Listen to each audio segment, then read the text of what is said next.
Hello, എന്തൊക്കെയുണ്ട് വിശേഷം? അപ്പം ഞാനിന്ന് പുതിയൊരു വീഡിയോ ആയിട്ട് വന്നിരിക്കുകയാണ്. ഞാൻ എൻ്റെ വീട്ടിലാട്ടോ ഉള്ളത്. അപ്പോൾ ഞാനൊന്ന് ഇടയ്ക്കിടയ്ക്ക് പോവാട്ടോ. എന്തിനാന്ന് വെച്ചാൽ ഒരു ഡെൻറ്റിസ്റ്റിനെ കാണാൻ വേണ്ടിയിട്ടാണ്. എനിക്ക് ചെറുതായിട്ടൊരു പല്ല് വലിയ വേദനയൊന്നുമില്ല, ചെറിയ രീതിയിലൊരു വേദനയുണ്ട്. പല്ലിന് ചെറിയൊരു കേടുണ്ട് കേട്ടോ.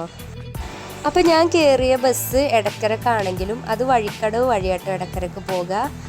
വഴിക്കടവ് സ്റ്റാൻഡിൽ കൂടി ഒന്ന് കയറിയിട്ട് ഇടയ്ക്കിടയ്ക്ക് പിന്നെ നേരിട്ട് പോകലാട്ടോ. അപ്പോൾ ഇത് വഴിക്കടവ് സ്റ്റാൻഡാട്ടോ ഈ കാണുന്നത്. പല്ലിനൊന്നും ഒരു കേടുമില്ലാത്ത ഒരാളെ കേട്ടോ ഞാൻ. ഹസ്ബൻഡിൻ്റെ പല്ലിന് എന്നും കേടന്നെയായിരുന്നു, എപ്പോഴും വേദന വേദന എന്നാട്ടോ പറയൽ. അപ്പോൾ ഈ പല്ലുവേദന എന്താണെന്നൊന്നും ഞാൻ അറിഞ്ഞിട്ടില്ലായിരുന്നു. അപ്പോൾ ഹസ്ബൻഡ് പറയും അത് ഒടുക്കത്തെ വേദനയാണെന്ന് പറഞ്ഞിരുന്നു കേട്ടോ. അപ്പോൾ ഞാൻ അന്ന് അത് അത്ര കാര്യമാക്കി എടുത്തിട്ടുണ്ടായിരുന്നില്ല. അപ്പോൾ അമ്മക്ക് വേദന ചെറിയ രീതിയിലെങ്കിലും ഒരു വേദന വന്നപ്പോഴാണ് നമുക്ക് അതിൻ്റെ അവസ്ഥ മനസ്സിലാകണത് കേട്ടോ. അങ്ങനെ നമ്മൾ ഇടയ്ക്കര എത്തിയിട്ടുണ്ട് കേട്ടോ. ഇടയ്ക്കര സ്റ്റാൻഡാട്ടത്. സ്റ്റാൻഡിലേക്കാണ് ഈ ബസ് പോയിക്കൊണ്ടിരിക്കുന്നത്. അപ്പോൾ ഹോസ്പിറ്റലിലേക്ക് പോകണില്ല എന്ന് വിചാരിച്ചതായിരുന്നു. ഇപ്പോൾ ചെറിയ വേദനയല്ലേ ഉള്ളൂ എന്ന് വിചാരിച്ചത്. അപ്പോൾ ഹസ്ബൻഡ് പറഞ്ഞു ഇപ്പം തന്നെ കാണിച്ചോ, അല്ലെങ്കിൽ കുറച്ചുകൂടി ആയാൽ തീരെ സഹിക്കാൻ പറ്റാതെയാവും, അപ്പോൾ ഇപ്പം തന്നെ കാണിക്കണമായിരിക്കും നല്ലത് എന്ന് പറഞ്ഞാൽ ഹസ്ബൻഡ് പറഞ്ഞു വിട്ടിട്ട് പോകുന്നതാട്ടോ ഞാൻ. അപ്പോൾ ഇതാണ് ഹോസ്പിറ്റൽ. അപ്പോൾ ഡോക്ടറെയൊക്കെ കണ്ടു കേട്ടോ. കുഴപ്പമൊന്നുമില്ല, ചെറിയ രീതിയിൽ ചെറിയ ട്രീറ്റ്മെൻറ്റൊക്കെ ചെയ്ത് നമ്മളെ പറഞ്ഞയച്ചു കേട്ടോ. അപ്പോൾ ഇതിൻ്റെ തൊട്ടപ്പുറത്ത് എൻ്റെ കസിന് വർക്ക് ചെയ്യണ കട കേട്ടത്, തുണിക്കടയാണ്. അപ്പോൾ ഞാൻ അവിടെ ചെന്ന് അവനെ കാണാൻ വേണ്ടി ചെന്നപ്പോഴാണ് ഒരു അടിപൊളി ചുരിദാർ ഉണ്ട്. അപ്പോൾ അതും കൂടി എടുത്ത് പോന്നിട്ടുണ്ടായിരുന്നു കേട്ടോ. എനിക്ക് നല്ലോണം ഇഷ്ടപ്പെട്ടു കേട്ടോ ചുരിദാർ. അങ്ങനെ അവനോട് കുറച്ച് നേരമൊക്കെ സംസാരിച്ചു.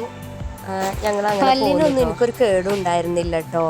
അപ്പോൾ ഇതിൻ്റെ ഇടയ്ക്ക് എനിക്ക് കുറച്ച് ചോക്ലേറ്റ് തിന്നാൻ ഭയങ്കര ക്രേവിങ്സ് ആയിരുന്നു. അങ്ങനെ ചോക്ലേറ്റ് തിന്നിട്ടായിരിക്കും എൻ്റെ പല്ല് കിടന്നത് എന്ന് എനിക്കൊരു സംശയം ഉണ്ടായിരുന്നു കേട്ടോ. അതോടുകൂടി ചോക്ലേറ്റിൻ്റെ തീറ്റയൊക്കെ നിർത്തിയിരുന്നു കേട്ടോ. അപ്പോൾ ഞാൻ ഡോക്ടറോട് അത് ചോദിച്ചപ്പോൾ ഡോക്ടർ പറഞ്ഞു അതുകൊണ്ടല്ല, അതൊരു കാരണമാണെന്നുള്ളൂ, അതും ഇതിലൊരു കാരണമാണെന്നുള്ളൂ, അത് മാത്രമൊന്നും അല്ല എന്ന് പറഞ്ഞു കേട്ടോ. അപ്പോൾ ഞാനത് കഴിഞ്ഞ് അവിടുന്ന് ഇറങ്ങി പിന്നെ കോസ്മെറ്റിക്സിൻ്റെ കടയിലൊക്കെ ഒന്ന് കയറിയിട്ടുണ്ടായിരുന്നു കേട്ടോ.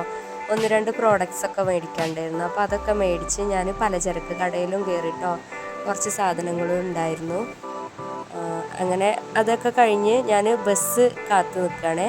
അപ്പോൾ ഇതൊക്കെ ആയിരുന്നു കേട്ടോ അവിടുന്ന് മേടിച്ചിട്ടുള്ളത്. കുട്ടികൾക്ക് കാടമുട്ടയൊക്കെ മേടിച്ചിട്ടുണ്ടായിരുന്നു. അങ്ങനെ ഇതാണ് എടക്കര ടൗൺ സ്റ്റാൻഡാട്ടത്. അങ്ങനെ എനിക്കൊരു ബസ് കിട്ടി. നല്ല തിരക്കായിരുന്നു കേട്ടോ ബസ്സിൽ. അപ്പോൾ ഇന്നത്തെ വീഡിയോ ഇത്രയൊക്കെ ഉള്ളൂ കേട്ടോ. വീഡിയോ ഇഷ്ടപ്പെടുകയാണെങ്കിൽ ഒന്ന് സപ്പോർട്ട് ചെയ്യണേ. അപ്പോൾ ടാറ്റാ.